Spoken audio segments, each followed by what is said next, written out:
Good morning, trade pros. Hope you guys are having a great day and you're enjoying your morning so far. I have a really wrinkly white t-shirt on, as you guys could tell. Um, it's been fun. It's been fun last 48 hours or so for me. Just had some leg issues. I'm using these things, which kind of sucks, but we're going to get through it. And today we're going to talk about the markets. That's what we're going to focus on, because that's what's important. The good news is you don't need legs to trade. Okay, knock on wood. United Airlines said that it's exploring the possibility of cutting half of its workforce. That's making news in circulating trading desks this morning. And it sent 90 or 60-day notices rather to 36,000 of its employees, which is roughly half the workforce, a week after American Airlines did that.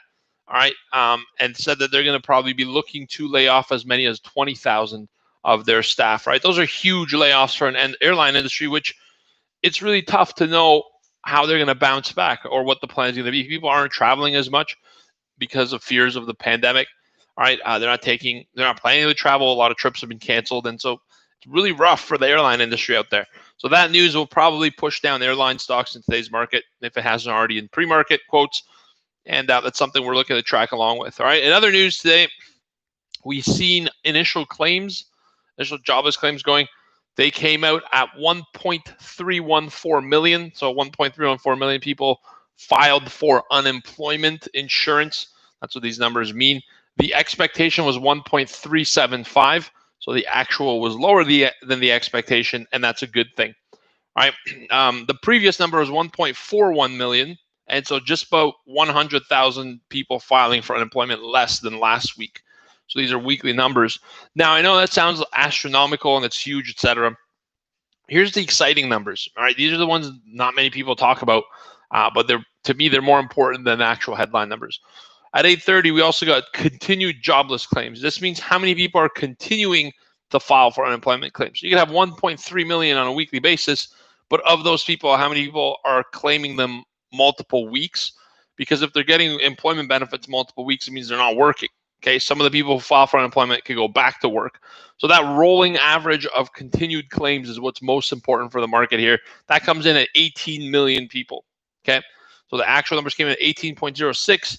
The expectation was 18.95 million. So we had less people on continued job claims than expected.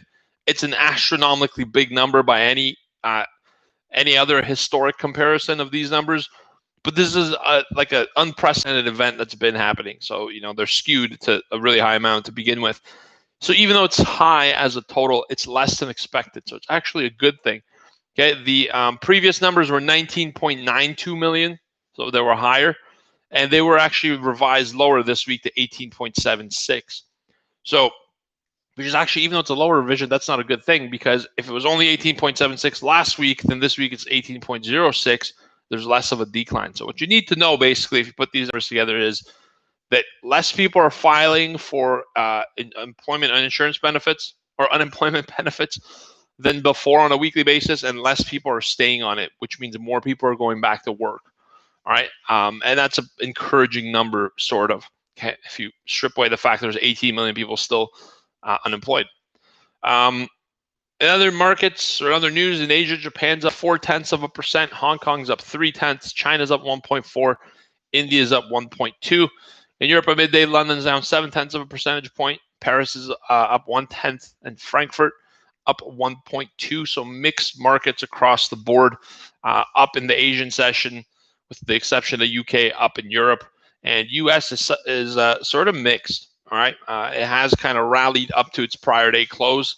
Overnight, we had a little bit of a drive higher, and then we sold off. Now we've recovered it. So title might be a little misleading, actually. We're saying markets move higher because they're higher by, 2.25 points.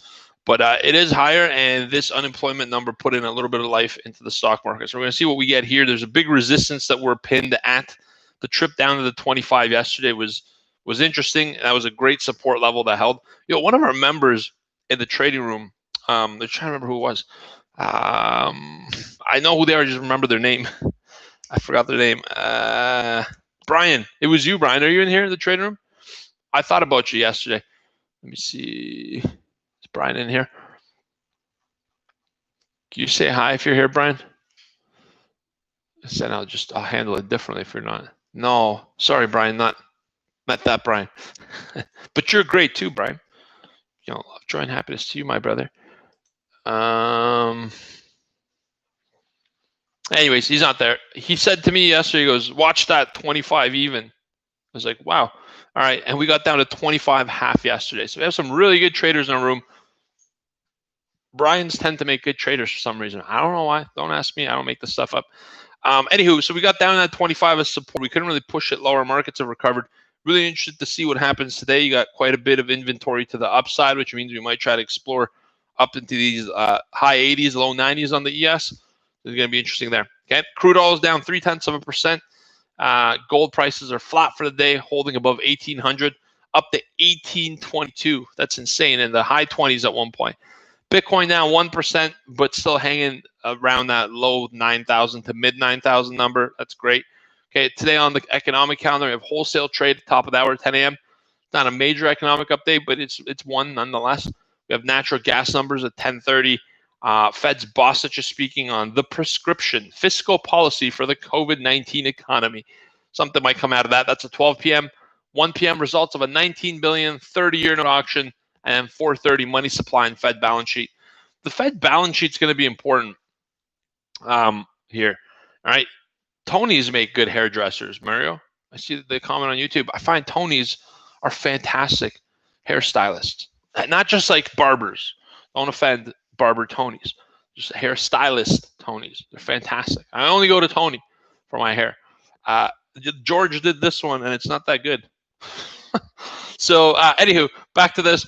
The Fed's balance sheet is really important today because what we're going to be looking for is it contracting. There was news yesterday that they're looking to reduce the balance sheet. That is, the Fed isn't going to put as much money in the economy as they have before, which is a reduction in the stimulus package. And so by this reduction, the market should have some impact. So watch around 4:30. Markets will be closed on the futures side, or they'll actually just be reopening. But watch for that number late this afternoon and early in the evening session, especially if you're going to trade the evening hours. All right, that's what I got for you guys. I love you all. I'm going to probably not be trading all day today.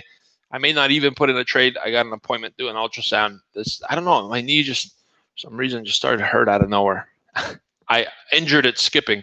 So one of the ladies in the hospital that I went to said, "What were you doing skipping?" She thought that skipping meant like running, like, you know, like skip sort of thing. And she's like, "I'm from the U.S. Skipping to us is like, were you skipping on the beach? That's so romantic."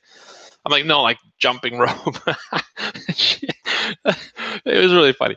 Anywho, you guys be good, be kind to one another, take advantage of the day. It could be a slower start. Prepare yourself for potential of a slow day, and then prepare yourself to gear up. I would start on second gear today and shift upwards as volatility comes in, rather than putting it on sixth gear and hitting a traffic jam right as soon as you merge and then having to gear down. Okay, gearing down is always harder than gearing up.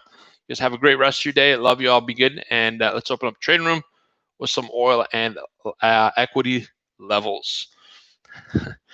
We dream Canadian healthcare. Yeah, that's one of the benefits, is the healthcare. But Casey, you know what's positive about the U.S. and other markets that don't have government or private, that do have private healthcare, is the wait times aren't as long. I was there 4.5 hours yesterday, and I didn't even get an ultrasound. So there's always give and take. I love you all. You guys be good. Be kind to one another, and I'll see you tomorrow. I'll be back in the room. That's it for today. Take care, guys. Love you all. Ciao.